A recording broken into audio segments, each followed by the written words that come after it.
Grandpa? Yeah, it's me. It's Christian. Oh, hi, Christian. Wondering, does it feel like you're 100 on the inside? No, not at all. It's what everybody's telling me, so I accept I'm it. apologizing for being mom. But you're just like your father. I Do you feel want me to hear say that? So often. very fortunate to not have any rheumatism or arthritis, which was sick. There was plenty of it in my mother and father and my sister, but not me. So that I'm glad that I don't suffer from those items. Well, I've been talking about aging. People have asked me to talk about aging to groups, and there's a saying that my hearing aid works, my teeth fit me fine, my glasses are new, but I sure miss my mind. But basically, the mind,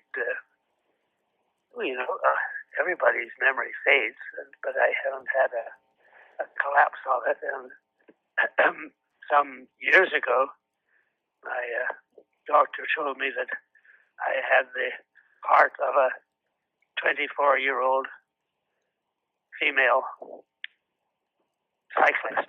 I feel pretty fortunate that my heart hasn't given me any trouble, and so I take it out for a good walk, as every day. We're talking about aging on that a little bit. How important it is to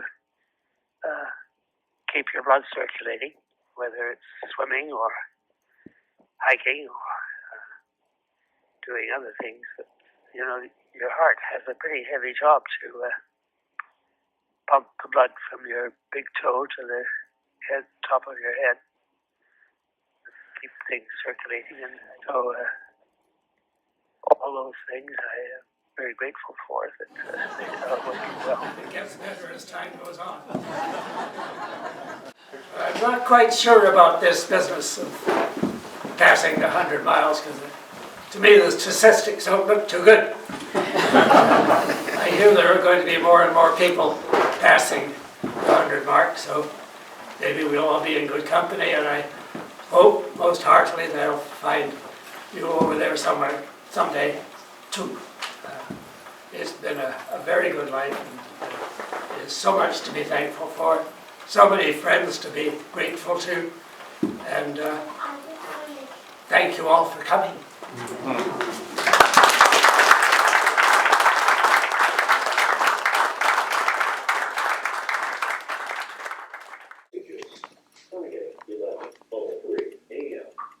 Good morning, Chris, and happy 100th birthday. Friday, 1:10 p.m. Yes, Chris, happy birthday. I'm sure you're having a lovely day, and I'm sure you're getting a lot of greetings from all over the world. I'm pretty conscious of what's good for you and what's bad for you, and obviously one doesn't overeat, but I don't know that many elderly people are given to heavy eating. Maybe they are. But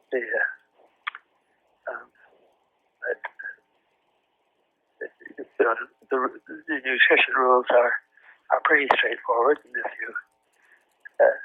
you respect them, then that's Garth and Kimberly together are letting me live here instead of in an old folks' home, and they're also, there if I need them, which so far, which is reassuring.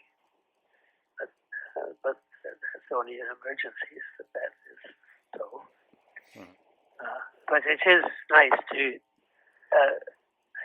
Loneliness affects other people, various people in different ways, and but for most people, having friends, seeing friends is an important part of prevented aging. And I have been over the years fairly active in things that are going on in my community. The medical profession has managed to protect us from quite a number of age-related illnesses, but certainly dementia. As you know, Megan's father, Bob, is in a home because of his dementia, and it had probably been going on for quite a long time before it was really detected.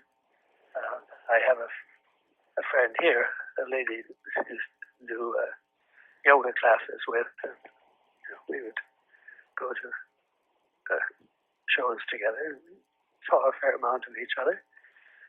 And she is now in a home with serious dementia. And dementia is tragic, and we don't have a handle on that yet. But I'm not sure whether the cause of dementia is well known, except that we have people who've been living longer with other, have avoided other failings, and so eventually dementia catches up. Well, I was very relieved to go to the Motor Licensing Bureau, and because my 5-year term was up, and they just ran off a new license for another 5 years. Being able to drive the car is, even just to go up to the corner store for groceries, is a feeling of independence. I think independence is really important, and not to have to be dependent on other people for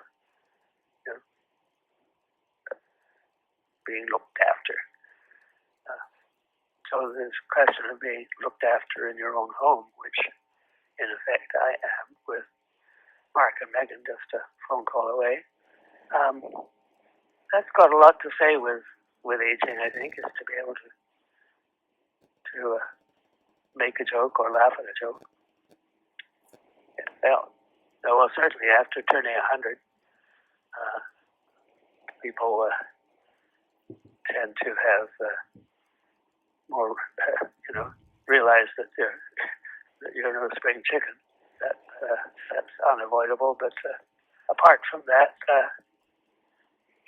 people consider whether I am up to it or not, whatever is going to be happening. But I don't mind that, because I'm probably not up to it. That's quite correct. But at the moment, I couldn't be happier than I am right now, with friends around and family around, and a lovely place to live. Funnily enough, that little stray cat that came to the door is good company. It's just nice having something alive near you. So certainly having friendships is a huge supporter of and so on. Self-esteem, I guess, is, and that might be a good term to use, is self-esteem, so that you don't feel that you're a burden. Some elderly people do feel that they've become a burden, but it is a great source of pleasure to be able to be in touch with one's friends, as I say. But I think in your span of years, you're going to find that we're looking upon this as being old-fashioned. The medical world has made huge changes. I think the two big changes in my lifetime have been communications and health. Mm-hmm. I guess what you're looking for is mental clarity, and I think mine's working reasonably well. Mm-hmm. I do have a thought that I have written down somewhere about life and afterlife, and to me, the life in me is a phenomenon, and and it's the life in all things, in my cat, in the birds. Life itself is a phenomenon that manifests itself in ongoing evolution because we are all evolving. We can achieve that by having a generous spirit.